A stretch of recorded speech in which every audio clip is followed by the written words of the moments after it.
Welcome to the SwineTime podcast here at Pipestone. I'm your host, Spencer Wayne. I'm one of the staff veterinarians here, one of the owners in Pipestone Holdings. And of the things they let me do every week or make me do or whatever is I get to do this small fraction of my time interviewing people for this podcast. And it's a lot of fun for me. I get to have interesting guests on. Today I've got two wonderful people on. One is one of my fellow veterinarians here, Rachel Stika-Jensen. She's one of our pig vets. And Emma Zwart. Emma is one of our veterinary interns. And you guys are going to talk to us about student internships, your experience, how to go about it if you want to be a student veterinary intern, other types of internships we have here, just general conversation about internships in general, vet internships specifically. Is that right? Yeah. Okay. Before we get into it, Rachel, why don't you introduce yourself a little bit and just tell us about where you're from, how long you've been with us, how you got involved with your current role with the students, and then we'll turn it over to Emma and you can do the same. Okay. Okay. Perfect. Yeah. So Rachel Stika-Jensen, been a vet here at Pipestone for 4 years already. So it seems like time flies pretty quick. 4 years. Yeah. And so I originally grew up in northeast Iowa, near Cresco, Iowa.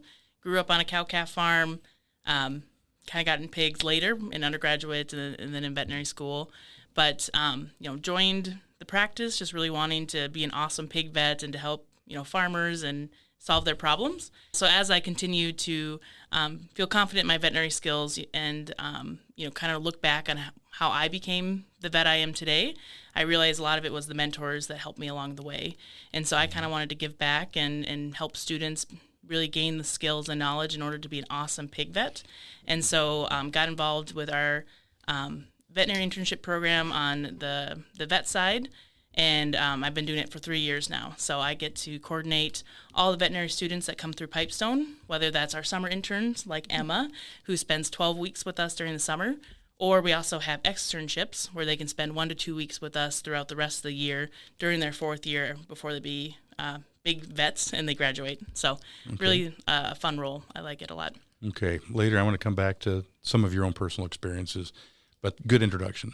So you are, and I would say for the audience that's listening, having a person dedicated to that is important because otherwise, like if you left it up to just a group of veterinarians that were working together, going out to work with the farmers every day, diffusion of responsibility will allow that job to never be done right unless somebody says, this is my job. And you've taken that on as your specific role and duty was to coordinate with these student connections and internships.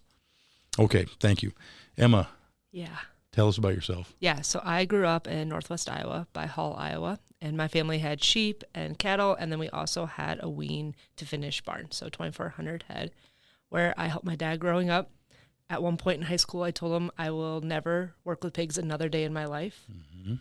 Fast forward to undergrad school where I got an internship with Pipestone as a production intern in a sow farm for the summer, and I got exposed to what it could be and how much fun actually the swine industry is. And that kind of kickstarted my career looking into vet med and looking into the swine industry and potentially being a swine vet. Okay, good. Do you know that Hull, Iowa is the hometown of Pizza Ranch? And the foreign candy store. And the foreign candy store. Yeah. I don't know if you knew that or not. Oh, yeah. No, you're from there, but I've made the pilgrimage to the original Pizza Ranch and eaten in it. Like, this is where it all began.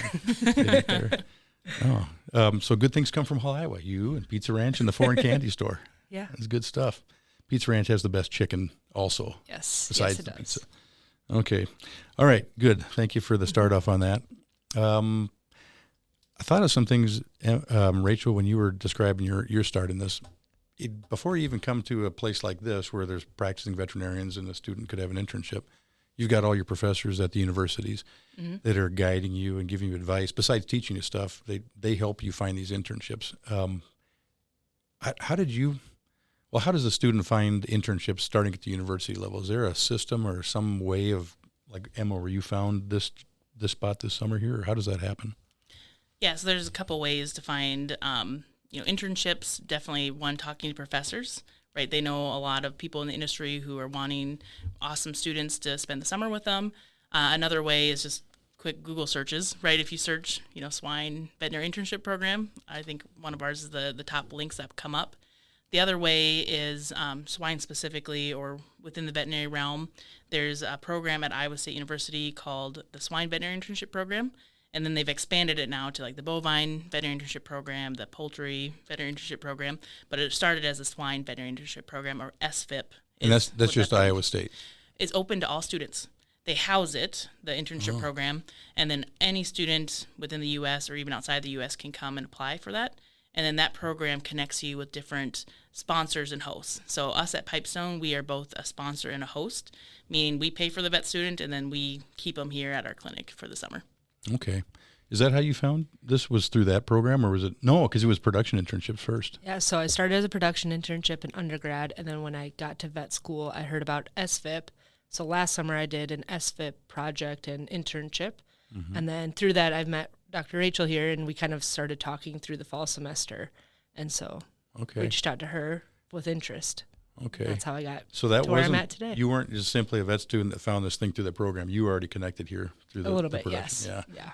Because I'm thinking also, Rachel, you're out 4 years. I'm out 24 years. It's a long time. But there's formal programs like that, but I think there's still a big place for connections through people, and you ask questions. I'm thinking of, in my case, Bob Morrison, who's passed away years ago now. He helped me find my 2 internships. I was an intern at Swine Vet Center one summer, and then I was an intern at, would have been Tom Wetzel's clinic, South Central Vet Clinic, and they managed farms too. Those are my 2 summers. Where did you intern? Yeah, so I did a summer before I went to vet school, just because I wanted to get as much pig experience as I could. And so that one was based out of Iowa State, working with the VDPAM, or the production animal team there. And then I worked with a variety of different production companies to collect my data. And then my first or second summer, but between first and second year of vet school, that summer I was at New Fashion Pork, and so worked with that company. And then my final one was between my second and third year of vet school, and that was at Swine Vet Center as well. So. And did a professor help you get slotted into those, or how did you find those 2 spots? So it started with Dr. Daryl Holtkamp at Iowa State, and he's the one who kind of got me connected, at least for that first summer, and was my main mentor that summer. And then from there transitioned into that SVIP, that Swine Veterinary Internship Program, which then allowed me to connect with other people in the industry to get those other positions, as well as just talking to connections I made along the way and other vet students, right? A lot of it's word of mouth saying, hey, I had a really awesome summer. You should really go to this place next summer if you could. So a lot of it is connecting with just fellow students that are also involved in the industry. Yeah. It's for the Gen Alpha kids or whatever they're out there. My impression is they tend to do everything not in person, remotely, texting, all those things. I don't think you can say enough for meet somebody, talk to somebody, ask questions, connection. People make phone calls. Pretty soon you're slotted into something that wasn't even known about. I know Bob helped me with my 2, like Luke Minion. He was ahead of me in school. Same thing. Bob helped him find. Usually got some influential professor that'll push you in the right direction to get you connected with people. Was that true with you, Emma? Were there professors who were doing that for you? In undergrad, they were like highly suggesting. I was like, what do I need to get into vet school? And they said pig experience. And they're like, go to Pipestone. They'll give you a great experience. So I went there. Came here basically for summer, and then now in vet school I have a couple professors that I go to, and then also, like Rachel said, other students that I've been like, hey, I've been thinking about these couple internships, what do you think? And they're like, oh, go here and here. Like they probably give you some advice on don't go here too if it was and we won't talk about those, but they're probably, which actually points to an important thing. As a practicing vet clinic or a group of veterinarians, or just a veterinarian out there, if you're trying to connect with students, you should probably get to know the professors, at least have some good working functional relationship with the influential people in those students' lives, which is their professors. Is that true, Rachel? Or how would you? I think it's super important. That's one thing I do in my role as the veterinary student coordinator is I definitely stay in touch with the professors, with the major, food producing veterinary students. So, a lot of the universities in the Midwest, like Illinois and Iowa State, Minnesota, Kansas, right? Stay in connection with the professors there. And then I think it's also important to connect with the students too. And so I also, every fall, will go to all of the different universities and kind of do a tour where I sponsor a lunch. So what student doesn't love free food? I know I loved it when I was a student. Pizza Ranch, exactly. And so we'll, feed them some lunch. And then usually we just do a fun case-based study. So usually the goal is just just teach the students something fun about pigs.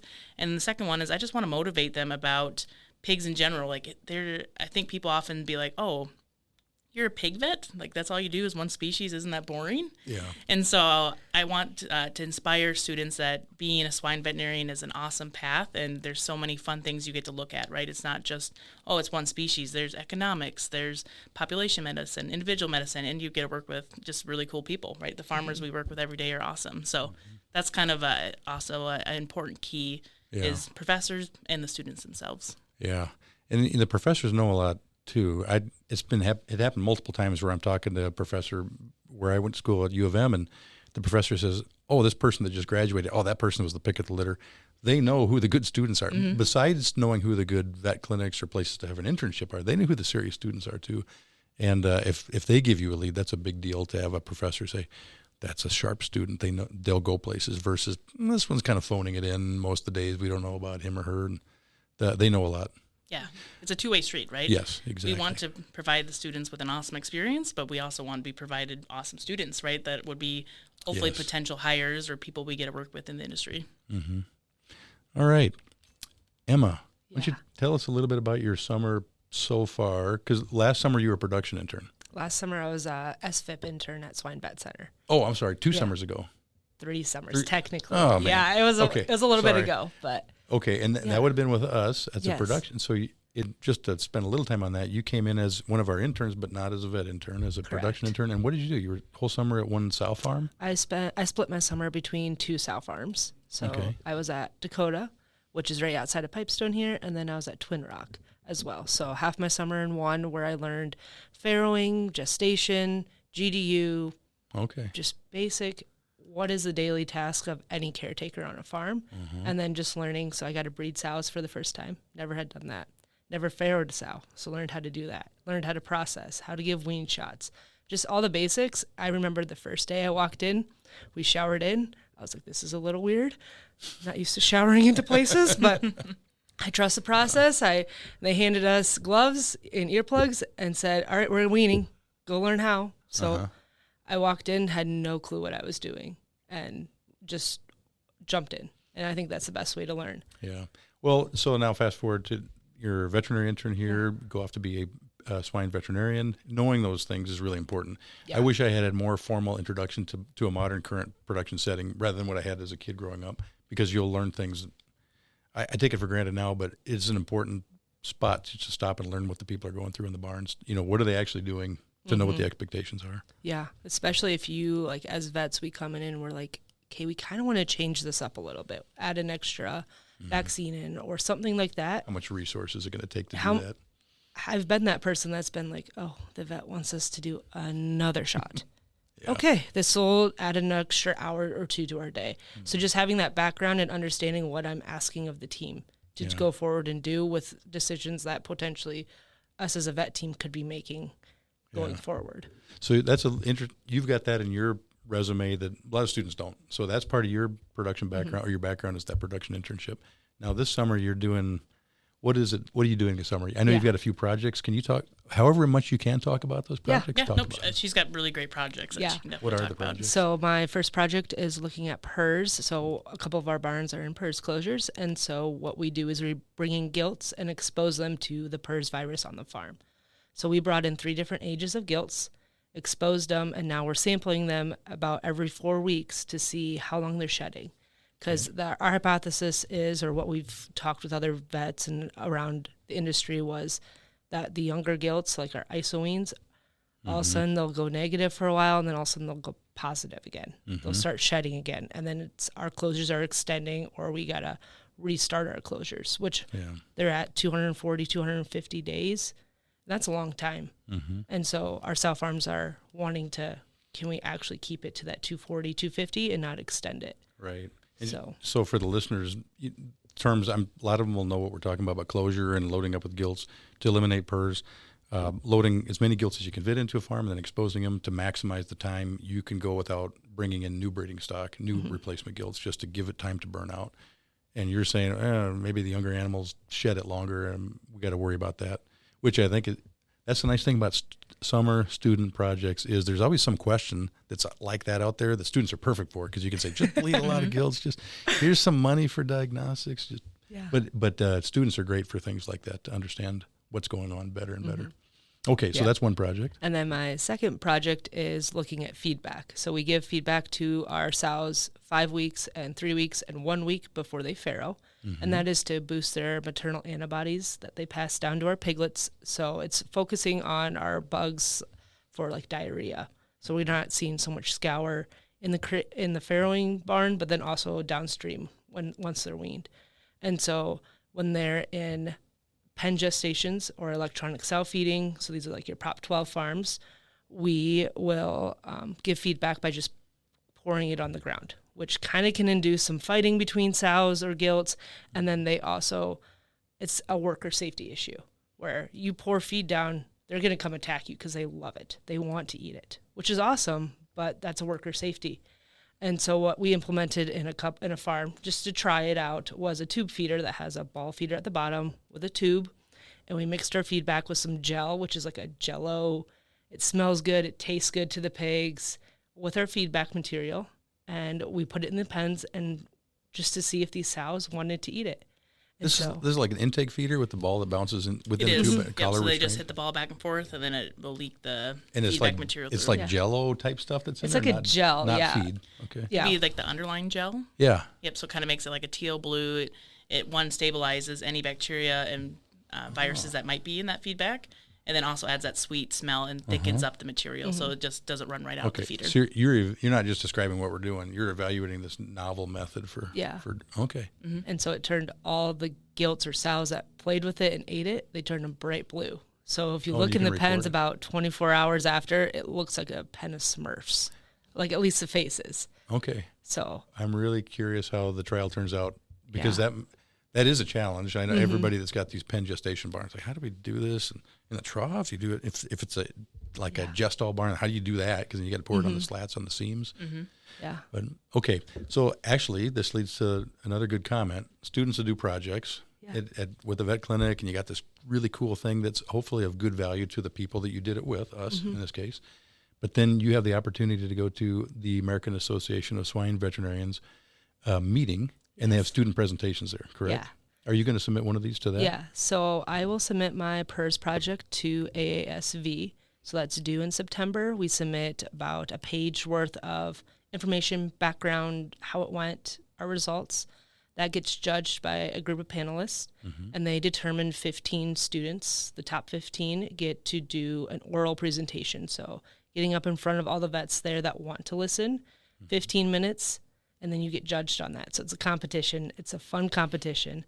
And then if you didn't make the cut or your project maybe isn't as whatever compared to the other ones, you get to do a poster, and that's also a competition. Right. And so you just get to go and present, and usually that leads to a lot of questions, a lot of doors opening, a lot of networking with different veterinarians and the industry partners as well. Yeah, that's so even 24 years ago or whatever it was that I did this, they had that. And it had been going on for a few years then.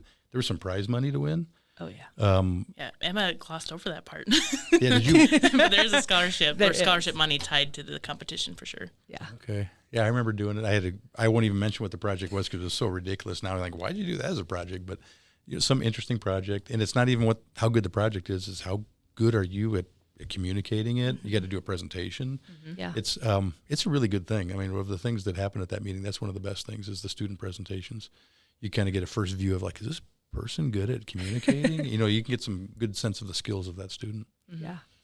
Okay. What else? You live here in town for the summer, or are you actually commuting from home? So I was based out of the Independence location. So I that's right. lived in Independence for the summer. However, since my parents live in Hall, that's really close to the Orange City location and the Pipestone location.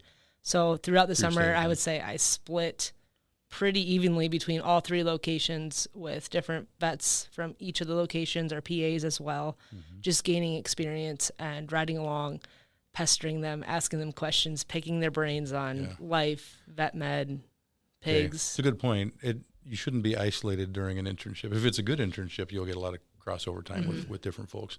Speaking of that, we have, I'm looking at our Pipestone regular journal magazine. It comes out monthly, Katie? Quarterly, sorry, quarterly. Which actually I should point out, it's got Dr. Rachel on the cover. She's the cover model.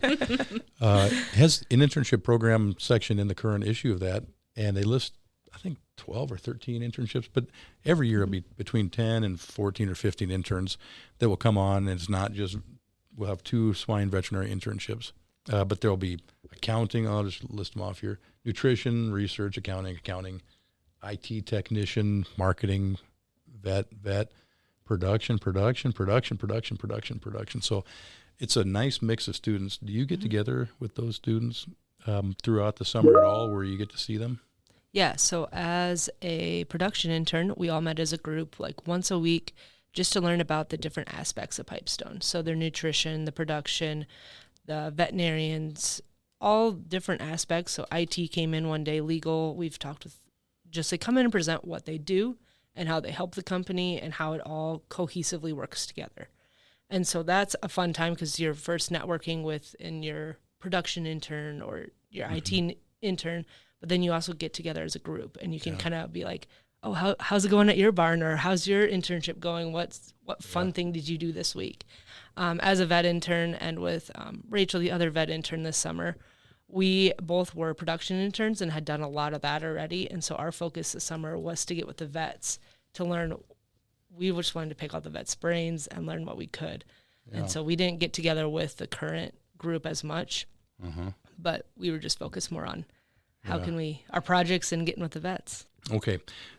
If you wanted to do an internship, how do you, and you're a student and you're just finished your first year or halfway through your first year or second year, how do you navigate to a place like this for the summer experience? Is there and how early do you have to do it? What's the process? Early. I would like way earlier than you think it would be. Yeah. It's pretty competitive to get into a lot of swine companies, especially, like ones that are our size. And so, like for us at Pipestone, our deadline to apply for our summer internship is December 1st. And so really, that's the deadline. That's the deadline just to apply. Then there's an interview process, right? Then there's selection. And so, you really need to start thinking about it really, October, November, where you want to spend the next summer. So basically kind of start classes and then start thinking, what do I want to do the next summer? Okay, so if you're a first year or second year vet student, typically those would be the two, and you think you want to do pigs, you should start checking on options and do it early, like right away in the fall. I'd say probably talk to your professors and get some advice, like, what about this? And they'll probably give you some guidance. And then I'm guessing that program has a website that lists the different options. On Iowa State's website, you can type in SVIP or SVIP, and it'll be like the first Google hit. Okay. And you can click on that, and that tells you what you need for a resume, cover letter, and like an application. Okay. And that is due a little bit later than what Pipestone's application is due. Oh, ours is December 1st. Ours is December 1st. I think SVIP is December 15th or so, but still all December, right? Well, before the summer. So I imagine there'll be applicants, and then another logical time to meet people is at the AASV meeting in March, and so applicants have applied. Is that typically a time where you're getting together with folks before you've been accepted, or have you already decided by then? Usually, it's accepted by about January. Okay, so decisions are made by January, and then you get some social time at that meeting in March. Okay. Usually Christmas break is when you're doing your interviews, virtual or in person. Okay. And you're talking with them, and you'll start getting offers or talking with them. They're like, yeah, we're a good fit. No, we're not a good fit. And then, you have like a week or two, and you're like, that's when you decide where you're going. And by the time ASV comes around, then you're getting invited out with them or meeting up with them in person, talking more about the projects in depth and learning what the summer's going to look like. Hey, are most of these internship, and ours included, they're paid? You're getting paid. We're not just taking advantage of your labor for free. Like, just keep working. We'll give you some ramen noodles later. Paid internships. Yes. Right. Okay. All right. Good resume builder too. Yes, definitely. What else? I know we're leaving stuff out. I would say, like, for anyone like looking into what do I need to do to get in the industry or get that experience, definitely try to find places that match what you're interested in, right? Whether it's location, whether it's morals, or what goals they have in mind. Try to dig a little bit further in every company before you reach out and try to get an internship with them. Yeah, and probably in there, I'd say if you want to work for a company, it's internship is not a bad way to get exposed to them because it likely leads to a job offer later. Right. Probably. That's It's essentially like a 12-week working interview, right? It at least gets your foot in the door, gets your name out there. And if they wouldn't have an opening for you, right, they might know someone who would. Yeah. Or I think you kind of said something similar where it's kind of all who you know. And if you are the right fit for that company, they'll make a spot for you, right? Yeah. And so it is really important to look into that. I'll refer to Luke. A lot of our listeners will know Luke. But Luke, it started off here as a veterinarian and now is running Holstone Farms, the packing plants. But when I remember he was a summer intern, he liked it. And then he was second summer intern here, and he liked that. And then he was employed. Shortly after that, he was given a job offer. And before he even finished school, he was already employed. But I remember we had other interns that said, I'd like to try Pipestone. I want to try somewhere else. And he just got mad. He goes, well, if you know someplace is good, why would you ever go anywhere else? And kind of rode them a little bit like, if it's a good place, you should just come here a second summer, thinking this is long term. This is a good place. You just stay here. But, it is a good place to get introduced to people here or wherever. If you want to work someplace, internship is an awesome possibility for getting really enmeshed in the culture. Hey, one thing we should talk about a little bit is, why our company, why Pipestone would want to have internships of all types, not just the vet internships, but, we've got these various internships that are listed in the quarterly journal, and they cover all the areas of the company. So why would we want them? Why would a company want to have you as an intern, Emma? Even if as an intern you don't go to that company you were an intern at, they developed someone for the industry. And yes, we got to focus in on ourselves and as a company, but then also looking as an industry. We want to keep that moving forward. We want to keep interest. We want to drive that interest. So for an IT intern who thought they would go work for a swine company, like that just doesn't sound like a normal thing that maybe, as far as I know, that they would want to go do. But by getting them in here for the summer, hey, that opens the door to agriculture. I can go, if it's not maybe Pipestone, I can go find another company that I kind of understand why they need all this help on the IT side. I got that background, and now I can apply that. And as an industry, that's huge because we need to keep growing the swine industry. Okay. All right. Thank you. Thank you for that answer. Rachel, I got my ideas, but why would you say we'd want to have these types of internships? I would say for me, it kind of follows our core value of helping farmers. It kind of falls in the same bucket, help students, right? If we can help these students have a really good, awesome experience where they learn, they become well-rounded individuals, where they can then graduate and join our industry, they can only help these farmers and help us as Pipestone help these farmers further, right?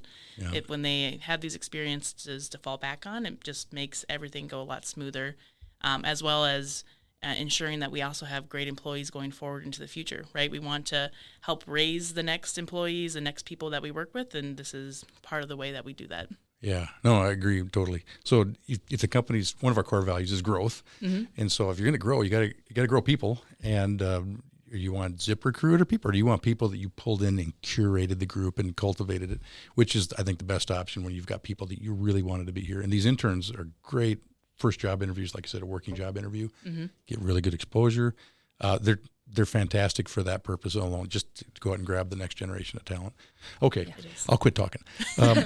What else? Anything else we left off? I would just like to add, like as an intern or someone that is looking to be an intern, just dive in, say yes. Yeah.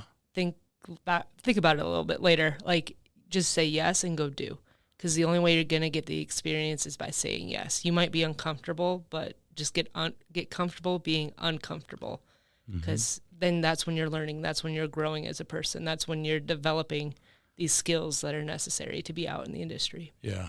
Your comfort zone. You shouldn't stay in your comfort zone. Correct. Don't be afraid to do something new or different. Yeah. Okay. Good. Yeah, and to just try, right? Both like Emma and Rachel, I think you've done tonsil scrapes before, but with her projects, she's done a couple hundred tonsil scrapes at this point, right? It's a great time to really broaden your technical skills and really get good at bleeding, get good at tonsil scrapes, snaring animals, right? It's the time just to get that hands-on and really learn. Exactly. That's I learned to bleed my summer internships. Everybody learns to bleed. All right. Katie's looking at her watch, so we should wind it down.